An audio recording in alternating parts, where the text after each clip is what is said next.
The Utah Mammoth is sorta proud to present Nashcast. What the is a Nashcast?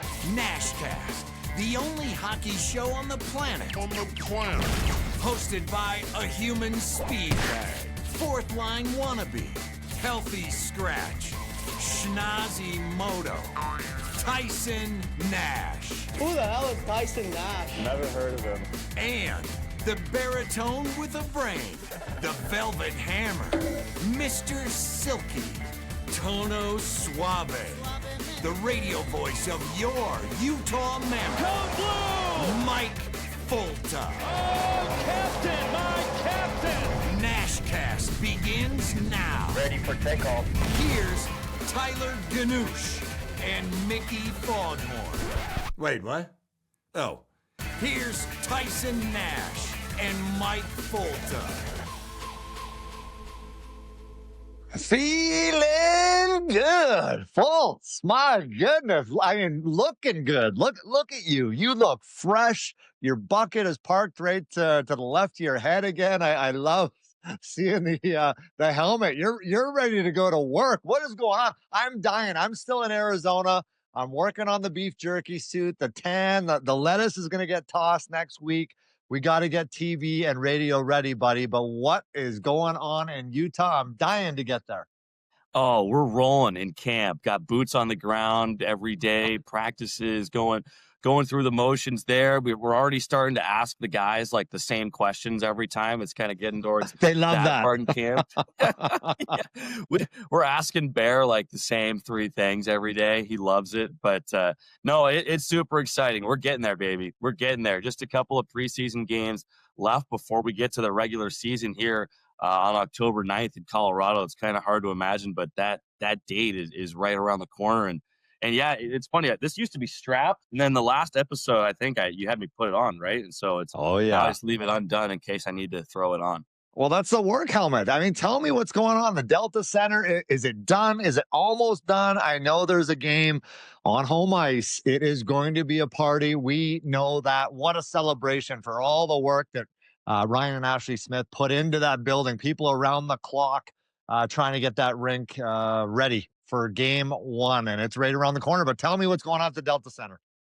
Yeah, tomorrow and Saturday, well, we're going to be at the Delta Center for a couple of preseason games, the Kings and then the Sharks, so the second and the fourth. And they got the decals down on the ice, Tyson. Oof. They got the seating arrangements pretty much all figured out. There's still some construction and some like kind of little cleanup things that need to happen from the last time that I was showing pictures of what kind of the concourse and everything looks like. But they did a phenomenal job of getting this thing operational by the preseason and obviously by the regular season as well. The home opener coming up on the 15th.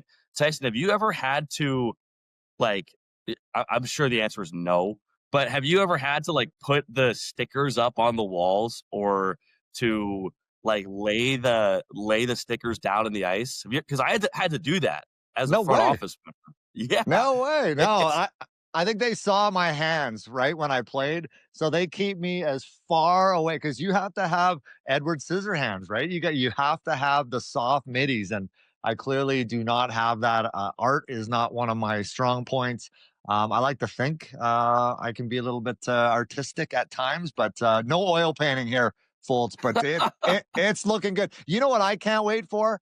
The Zamboni. Just zipping around, cleaning that ice, our notes in front of us, fresh right off the press, and then the smell, right? I mean, I am a little bit more gifted in that sense because of this nose that I was born with. So I suck in all the smells, but the smell of fresh ice and a Zamboni, and then we know what comes next, right? The fans. We know the fans are going to be there for the Utah Mammoth.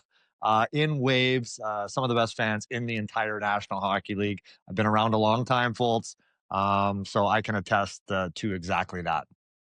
The Zamboni at the new practice facility, all wrapped up with Mammoth logos and stuff like that all over. It looks phenomenal. So I'm assuming they're going to have something like that at Delta Center. Maybe call it a Mamboni. I don't know. Instead. I like that. And we need a Nashcast sticker on there. Maybe a giant nose on the end of the Zamboni, right? I mean, I know we could go with the Mammoth in that area, but maybe we just stick a giant nose on the end of the Zamboni as the Nashcast, because we have our first one coming up, Folta. The Boston Bruins, the schedule has been announced. Let me try to read it here. 25-26 Nashcast Altcast schedule. October 19th, the big bad Boston Bruins. That's going to be our first one. November, we got the Rangers, Montreal. December, we got the Devils, Winnipeg Jets as well. So don't forget to follow us on Nashcast Official on YouTube, Instagram, all the handles that we have out there, certainly. But I want to hear from you guys, the fans, who we should have on our next show starting the Boston Bruins. I'm going to be fired up for that. That's a big sports weekend in Utah as well, because you get an original 16 coming in Sunday. We've got the Nashcast fired up, but Utah will have played twice at home earlier that week. And then we have BYU Utah down in Provo on the gridiron on Saturday. So everybody's going to be all juiced up rolling into Delta Center on Sunday. And I believe that's an earlier puck drop, I think 5 o'clock. And so remember last year when we had Boston in town, we won 2-1 in overtime. It was a thriller, first ever overtime win at home. First ever overtime win at all? No, just at home for Utah. And man, starting out with some original 6 teams on that Nashcast schedule, huh?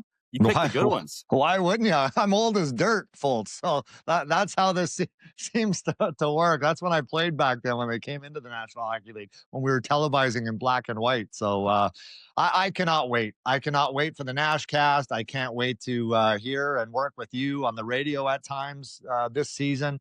But just to see this team for the first time, and I know everyone gets excited about exhibition. I can tell you as a former player, it means sweet, absolute tweet. Okay. So when that puck drops on that first game in the regular season, that's when you're going to see what the Utah Mammoth is all about. So yeah, they got a few losses, but they got lots and plenty of time to clean things up to get ready for game 1.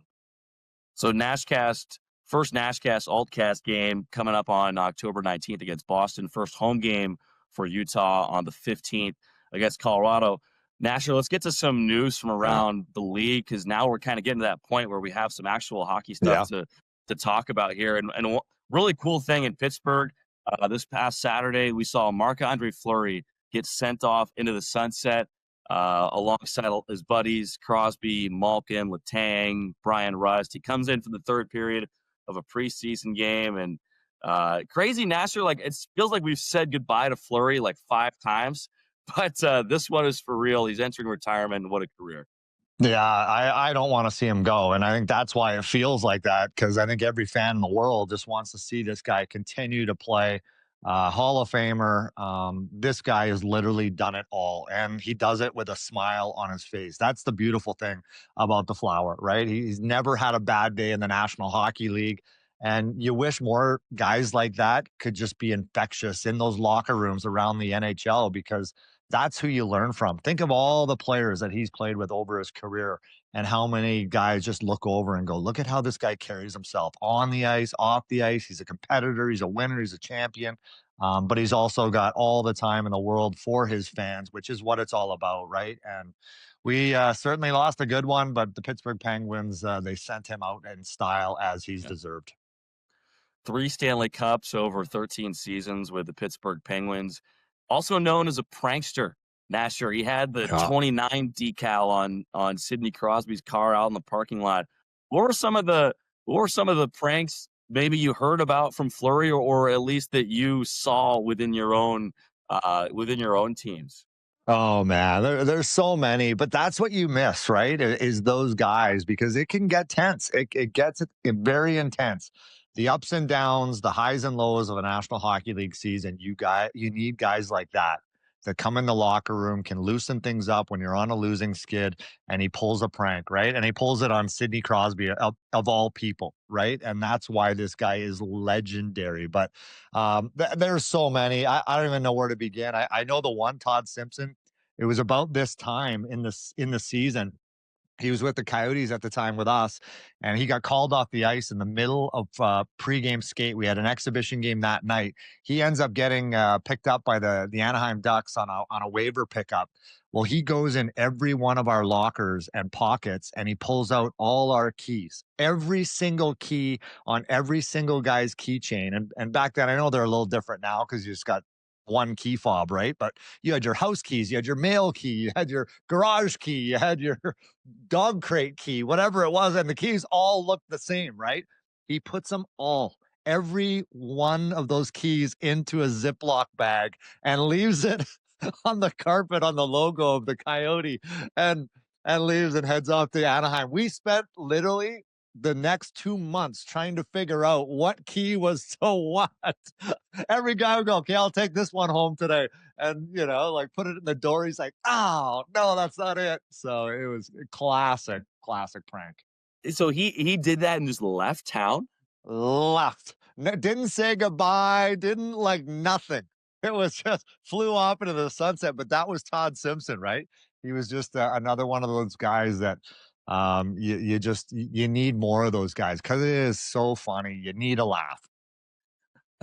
Oh, that's phenomenal. What about like messing with cars? Did you ever have anybody like saran wrap your car or put packing peanuts in it or something like that?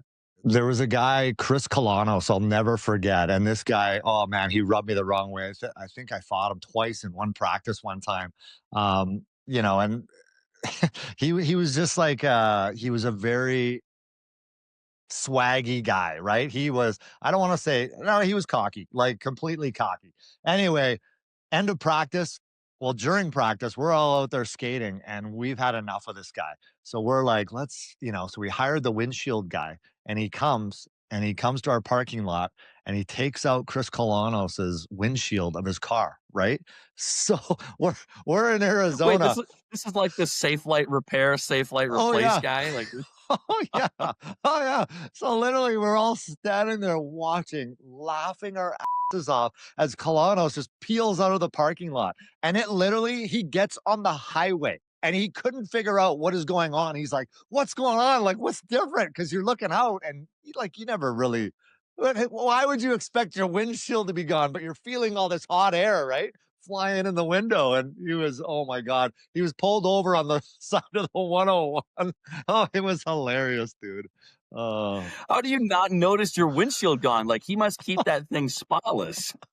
I know. I can't figure it out. He wasn't the sharpest tool in the shed, I will say that, but you can't expect that your windshield's going to be gone, right?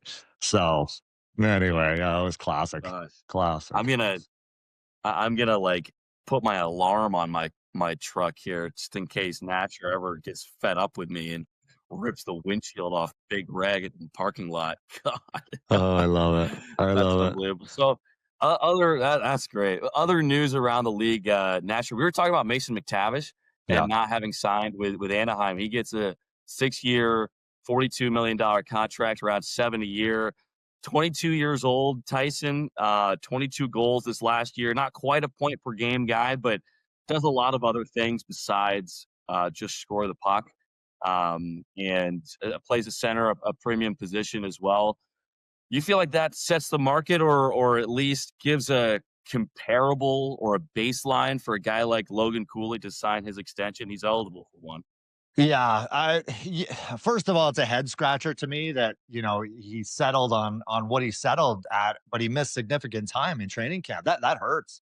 I mean, he's behind the 8 ball. I know he's probably out there skating and working out, but until you're actually with your teammates, going through the systems, they have a new coach in Anaheim with Joel Quenneville, right? One of the best coaches in the National Hockey League. So I'm sure Joel is like, let's get this team together. McTavish is going to be a huge piece to this puzzle. They got rid of Zegras, which I think everyone in that locker room was happy to see happen. But McTavish is one of their fearless leaders. How he plays on the ice, the leader he's been his entire career. I don't care whether it's at the junior level, world championships, world juniors. Oh, he's done it all, literally. They needed to get this guy signed, but he basically has the Dylan Guenther contract, right? So now all those type of players, that age, those point totals, that's what you're going to get, right? It's not rocket science. So these contracts just need to get done, and players, they need to be in that team environment, which it's going to take McTavish a little bit of time. Yeah. Cooley with more points this last year, but similar neighborhoods as far as points and goals. So something to keep in mind. We also saw some negative news come out of Florida this last Thursday, I believe it was. One of the best defensive forwards, two-time Selke winner, Alexander Barkov, went down with a non-contact injury just in practice. Local news crew was there, and the video was kind of sad just because it was one of those non-contact injuries, and he ended up needing ACL and MCL surgery. He's expected to miss the full regular season. That was a tough blow.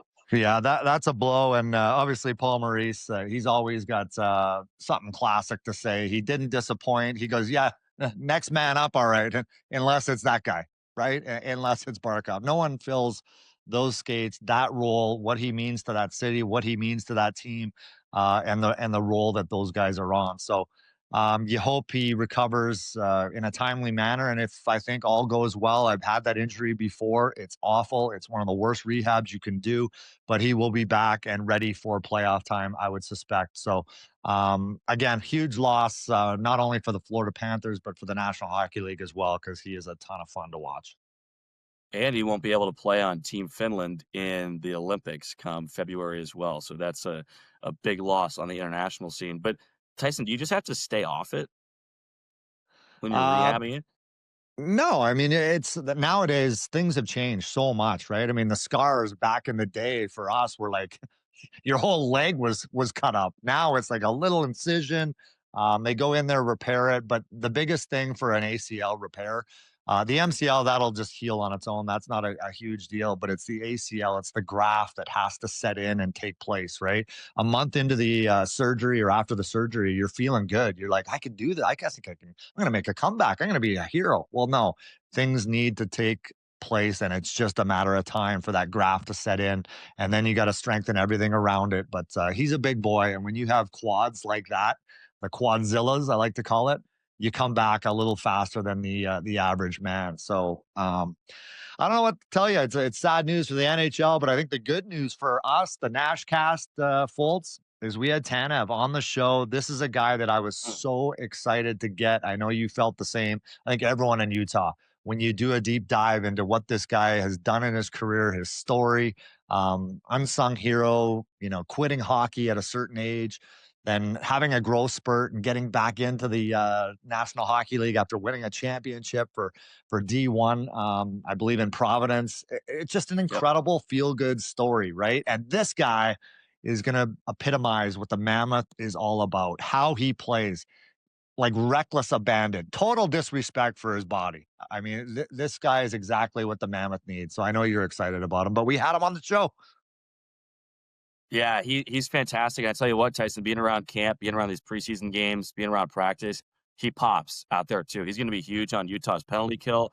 He's going to be huge on the forecheck. And he's the type of guy that with his speed and with his aggressiveness, he gets a lot of these breakout or breakaway chances.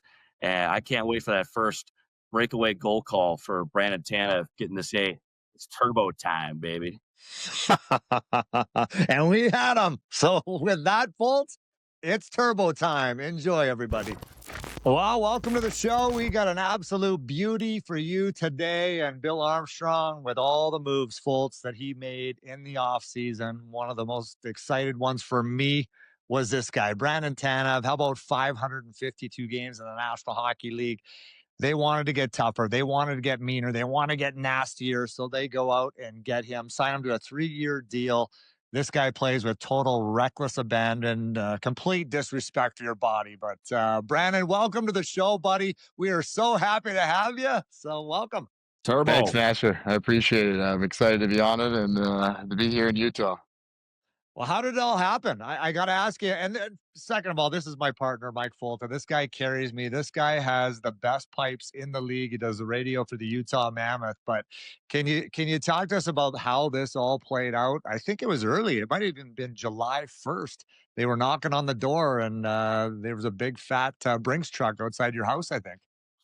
Yeah, I mean, July 1st is, of course, a busy time when you're a free agent. And, you kind of get a little bit of understanding of who's interested and where you want to be. And, of course, when Utah called, I was extremely excited. I mean, with coming into Utah, new franchise, the ownership with Ryan, the whole organization, the desire to be good, where we want to be in the future was a huge selling point to me. And I mean, we've seen the practice facilities as they came out, with a bunch of the pictures and videos of that, and we got to see it firsthand.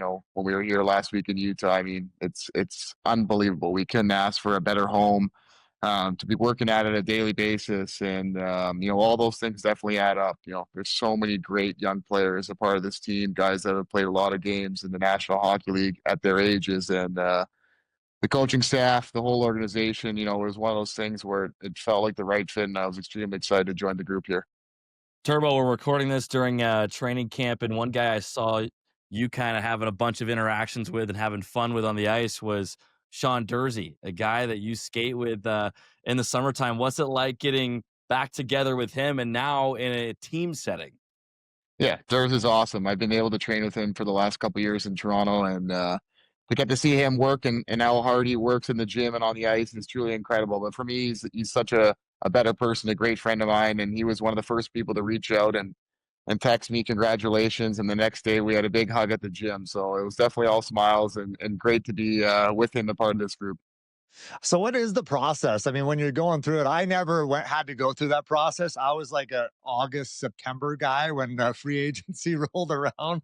So I didn't have a lot of options. First of all, I would imagine you had a ton of options. I mean, you're built for the postseason, all the things that Utah is trying to get to, right? But when that first call is made, what is your next play, right? Are you calling guys off the team? Do you know anyone on the team that you can kind of run it by them and get the kind of, the once over on where this team is going?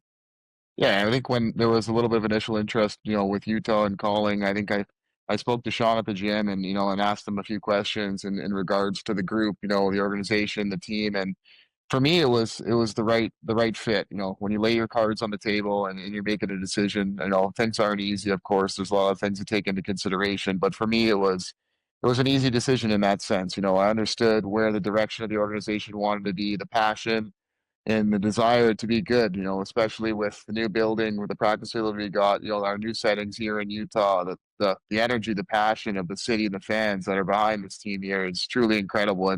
And to be a part of something like that was always a desire for me. And it's awesome. I couldn't be more excited the last week or so, and now the last 2 days at camp. I felt like home. All the guys, everyone in the organization are making things a lot easier for me to transition.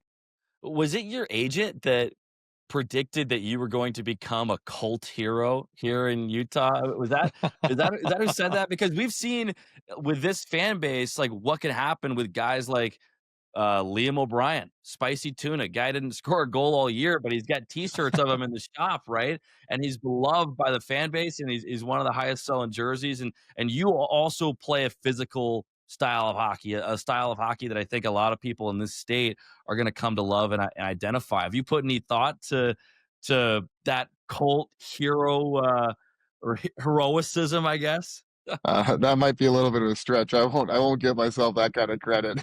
But I mean, like, as you mentioned with Tuna plays the game with so much passion, how hard he works. He stands up for his teammates. He's an ultimate locker room player and a great teammate. Getting to meet him over the last week, he plays his game with his heart on his sleeve, and that's something you want to admire, as guys in the locker room, as teammates. I mean, for myself, and in that sense, I like to play the game, with a lot of energy, with a lot of passion, physicality. So it's understanding maybe who and what you are and what you can bring to a team. And in that sense, I felt like this was a perfect fit for myself.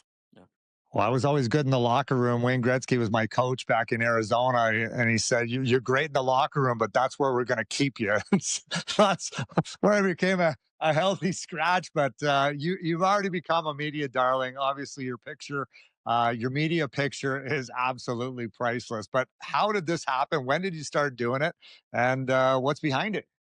Oh, it happened about 6 years ago, I think, in Pittsburgh, my first year. To be honest with you, it happened on just pure coincidence. We had a media day, and everyone knows the longevity and the duration of media day can be a little bit drawn out. But at the end of the day, it was one of those things where I took one photo, and I said that was good with me. Didn't look at it, and the next day, everything just kind of went viral, and then everyone's like, "What the hell's wrong with you? Like, what have you been doing?" And I'm just like, I had no idea. So it's something that we can kind of have a laugh at, maybe a smile, a couple chuckles, and the fans and young kids who play the sport are taking a liking to it. So I mean, as serious as hockey is, it's good to maybe take a step back and have a few laughs in that sense. I mean, there's some football players like that are doing this in the NFL and stuff like. I mean, it's gone everywhere.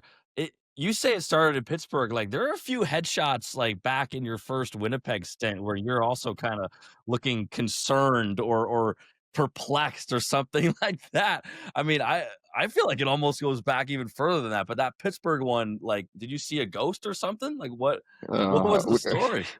we kind of just ran with that. I think somebody asked that question to my brother, and then he commented on something like that, and then I just made a little a joke about it, and we ran with that for a little bit. But I mean, maybe they don't have a face for the camera. I guess is a good way to put it. Well, Be great on the join radio team. Join me and Adrian. join the club. So I haven't seen the practice facility yet. I haven't been to the Delta Center as they're trying to get it ready for game one at home ice against the Calgary Flames. But your first thoughts walking into that locker room, you've been around the league a long time. You have seen some of the best arenas and some of the worst. What was that feeling like walking into your new building there? Oh, I mean, truly incredible. I mean, the looks on everyone's faces in the organization with how lucky we are to have a building like that, a place to call home. I think they did a phenomenal job. And of course, it wasn't easy. There were some obstacles and adversity they had to go through in getting it up as quick as they did. But I mean, as players and everyone in the organization, we couldn't be happier to have a building like that to call home. And, all kudos go to Ryan and his team for getting that done for us. What's your favorite part? Oh, I mean, there's so many spots. I've I've gotten lost Just a couple keep times Folta out of the already. hot tub, okay? I know he's already trying to make his way in there. You Thought it guys was a have to get bidet. like all the boys in those tubs, right? Like post practice, everybody's in there watching TV and stuff. Is it just a big party in there? Oh, I don't know about a party, but I mean the boys are in there, hot stove, and I'm a big fan of the sauna, so we're lucky to have a sauna and steam room. And after practice or after a lift, go in there and hang out with the guys. That's the best part, I think. When you have such a good group, it's after a lot of hard work on the ice, you got to go sit in the sauna or the cold tub or the hot tub and hang out with your teammates and hot stove in that sense. Yeah, party, You- you- Foltz. I mean, have you been in a cold tub, Foltz? I mean, apparently I spent my whole career in the cold shower. Those cold tubs are not fun. Brandon, you joined Winnipeg late last season, President's Trophy winning team, a lot of expectations, but that's a group that's been through a lot of heartbreak as well. What was the belief that team had at the end of last year and kind of going through the playoffs? I know that you guys had that big win against St. Louis. It felt like it could be a team of destiny type thing. But what was the expectation? What was the belief of that group like heading into the playoffs? Yeah, I think, joining that team at the deadline, of course they were at the time the best team in the league. So I was extremely excited to go back to a familiar place where I started my career. I've got a lot of good friends on that team still that are great players. And, for me, it was an easy transition. But like you mentioned, I mean, when you're playing the playoffs, anything can happen. Like you're one shift, you're one goal, you're one period away from moving on, winning that game, getting to the next round. And I mean, in essence, that series against St. Louis was, as tough as it was, as big as a war as it was some of the funnest times I've played hockey. I mean, it's to be in the playoffs. That's what you want to be because you're ultimately chasing the Stanley Cup, and in order to be trying to win the Stanley Cup, you got to make the playoffs. So there's always desire to be in that position, and I think that's our goal of our group is here.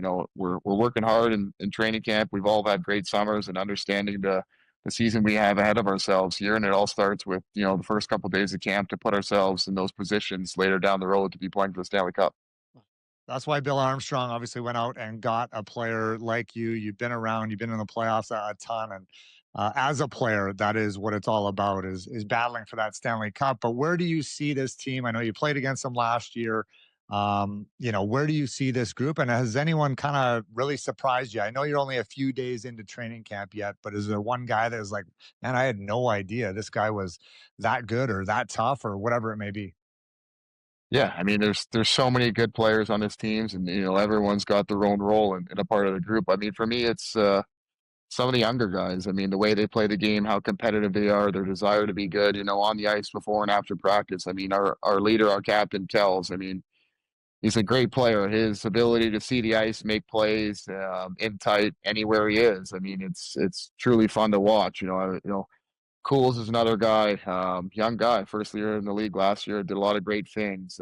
You've got Gunner. I mean, one of the best guys who can shoot the puck around the league. There's so many great pieces on this team, and it's exciting to see how hard those guys work in the gym, on the ice, after and before practice. And that echoes across the room. We all want to be better and help our teammates in any situations we can. So I mean, for me, it's seeing these guys as leaders, a part of this group, and seeing how hard they work. So it's been refreshing.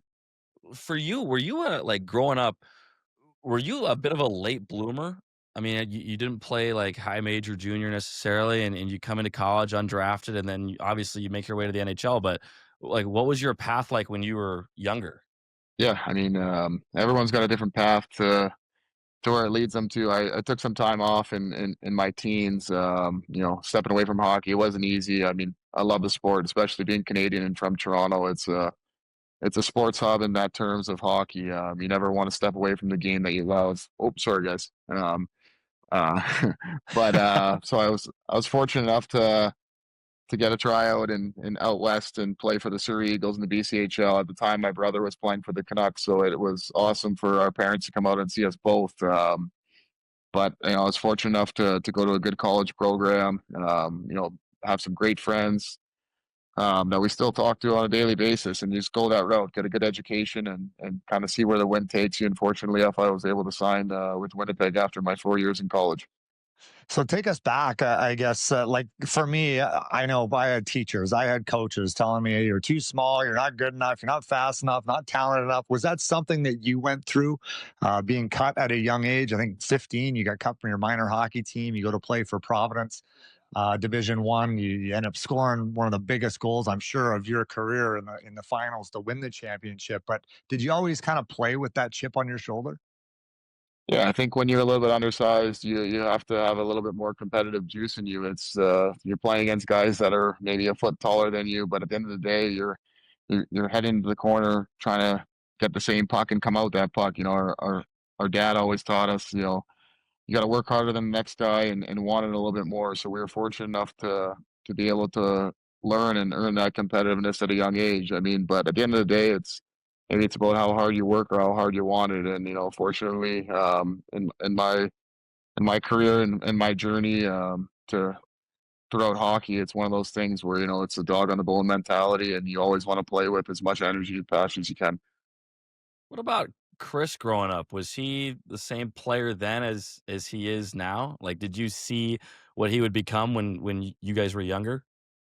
Yeah, he was always kind of calm and collected. I think as brothers, the apple fell far from the tree for both of us there. I mean, we're two extremely different personalities, but I think that's what makes ourselves. I mean, he's such a phenomenal defenseman. I mean, as he's grown in his career, I think he's able to, people see him now for how good of a defenseman he is, how smart he is, his willingness to put his body on the line. And when you have an older brother, someone to look up to who plays the game like that, it's easy to follow in their footsteps.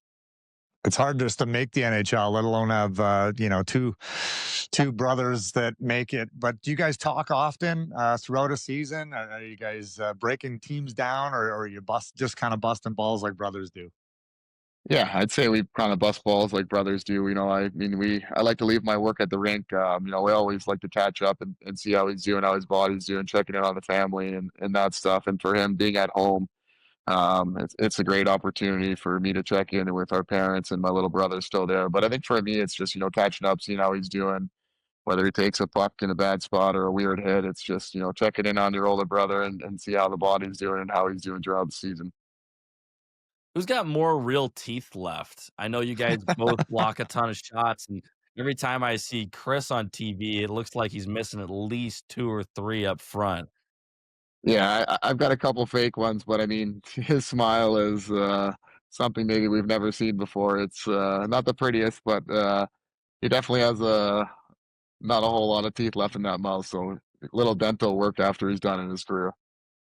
You played with some really good teams. Obviously, you talked about it playing with Winnipeg last year. You played from twice. Seattle, you had your best year of your career. I think you put up 16 goals, 35 points. But what kind of player are we going to see from you? I mean, you're 33, been around a long time, still lots left in the tank. Obviously, signing that 3-year contract. But where do you think your role is going to be in that locker room?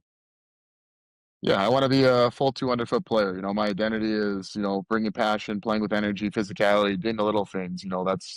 That's got me a long way in my career, and to understand who and what you are is a big thing. There's obviously so many guys in our locker room that have the ability to put the puck in the net and do the little things. But at the end of the day, I want to be someone who drives the pace. Maybe challenges our teammates in tough times during adversity. But at the same time, when you're playing on home ice or on the road, it's bringing the energy when it's not there, being physical in the small details in the games, and just trying to be a good teammate on and off the ice. Is that You do have. communicated with you? Oh, go Sorry, ahead, Folta. Tyson.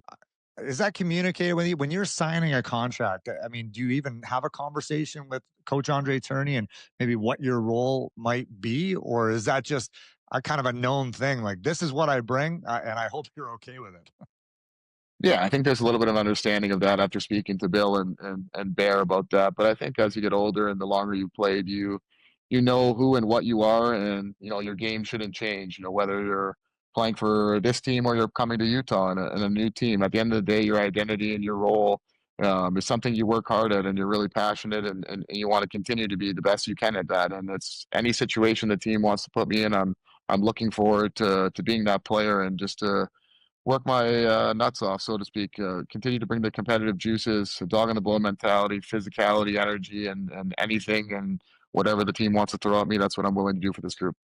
You do have something in common with one of your new teammates. You and Nick Schmaltz, both national champions. I think he won it the year after you. You were what, 15 with Providence? Yeah, I think we were our junior year, 15, 16. Yeah. Okay. So now Schmaltz with that UND team, part of one of the greatest lines of hockey. But earlier, you had something that nobody else has on this team, and that's a game-winning goal in the championship game against Boston University. Now they can change. And here it is, as called by John Buchabrook. You remember this? I can't figure that rule out. Eichel, but Jankowski wins the faceoff. Tanev, shot, score!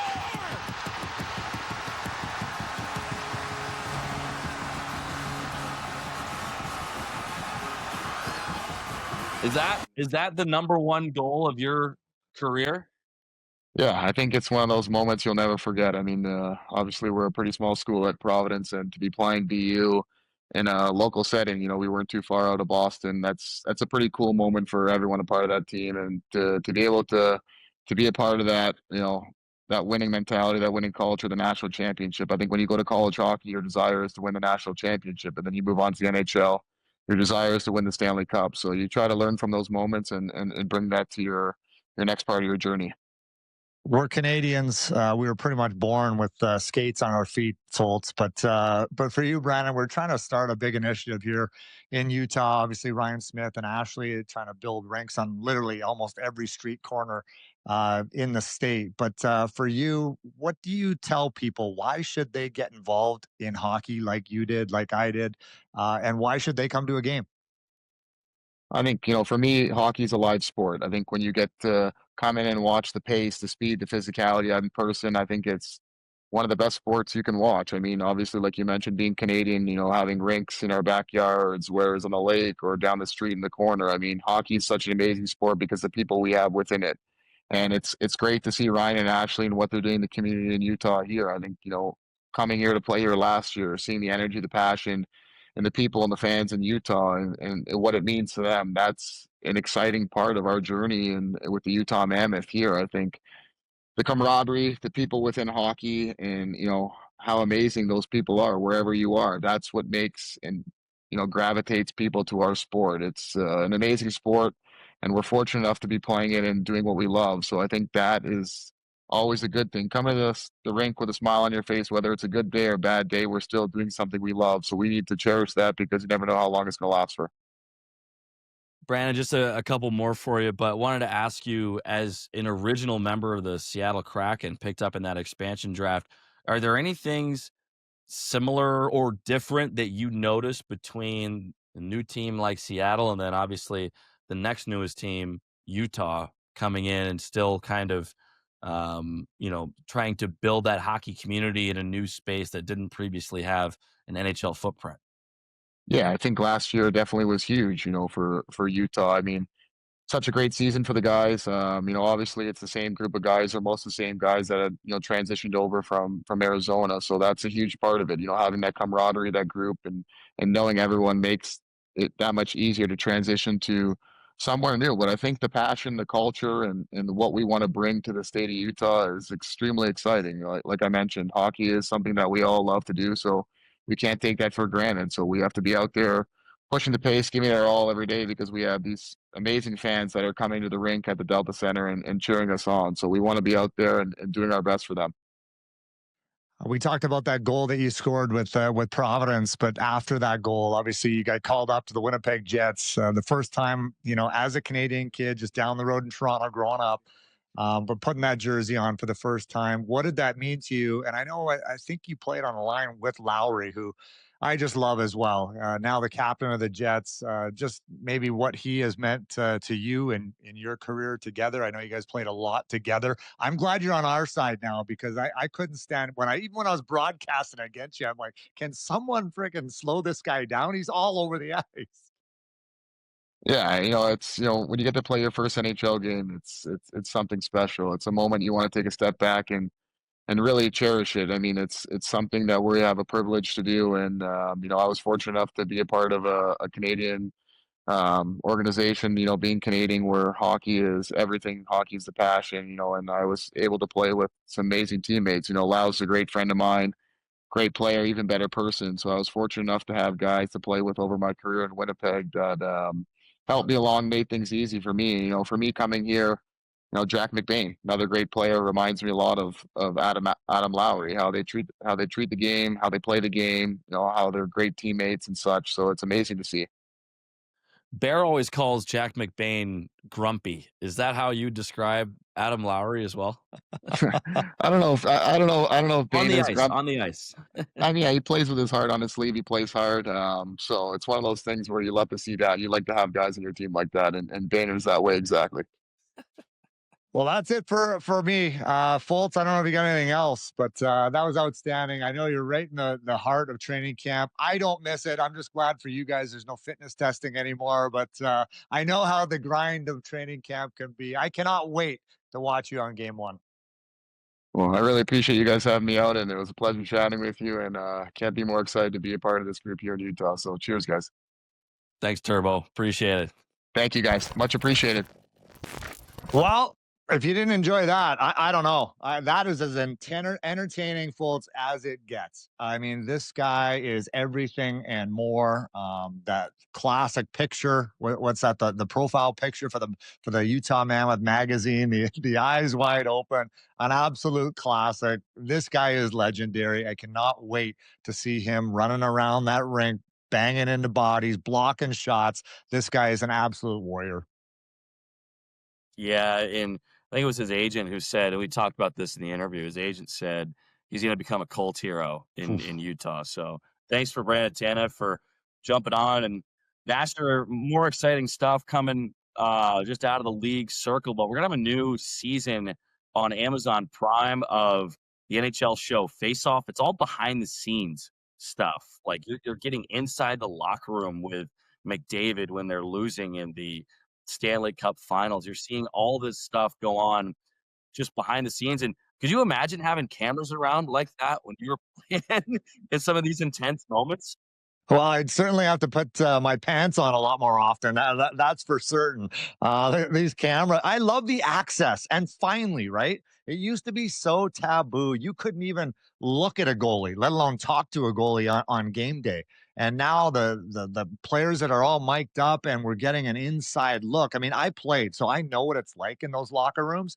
But that's as a player and now a broadcaster. I'm like, I just wish we could get more access inside. You could hear the stories on the bench, in the locker room before the game, between a period, between a good period, between a bad period, right? And how the players talk to each other and how they how they lead right in those locker rooms, and it's so fascinating. I wish you could do an X-rated version of it all, right? To really see a player getting stitched up without Novocaine, without freezing in their eye because they want to get back out on the ice in the next 2 minutes, right? I mean, that's the stuff you wish people could really see because you'd have that much more of an appreciation for it. But Amazon Prime, they do an unreal job. And much like they're doing in football with the NFL, hockey is now a big part of it. So can't wait to get kickstarted. I'm doing a game myself. I'm doing the Vancouver Canucks home opener against my former team, the St. Louis Blues. Vancouver was a team that drafted me way back in the day. I think the last pick in the entire draft. So I can't wait, Foltz, to be back and doing what I love to do. Between the benches, feeling that energy, start of a year, a home opener. Is there anything better than that? Amazon said we have our new season of Prime coming out. We've elevated that show. We need to elevate our broadcast. We need to bring Tyson Nash in. So you're going to be doing those games on Amazon. Looking forward to that. Looking forward to that. You getting back down by the benches, that's a scary thought, I think, for a lot of the players. You're going to keep them in line, keep them accountable down there, no doubt. I just got to keep the nose back, right? I mean, that's why they put that guard in there, if you will, to make sure my nose isn't out at the center ice circle. So it's going to be amazing, right? It's kind of like the hockey night in Canada, just a big Monday night. They also have a Thursday night big production in Secaucus in New York. I'm going to be doing some of those games as well. So I cannot wait.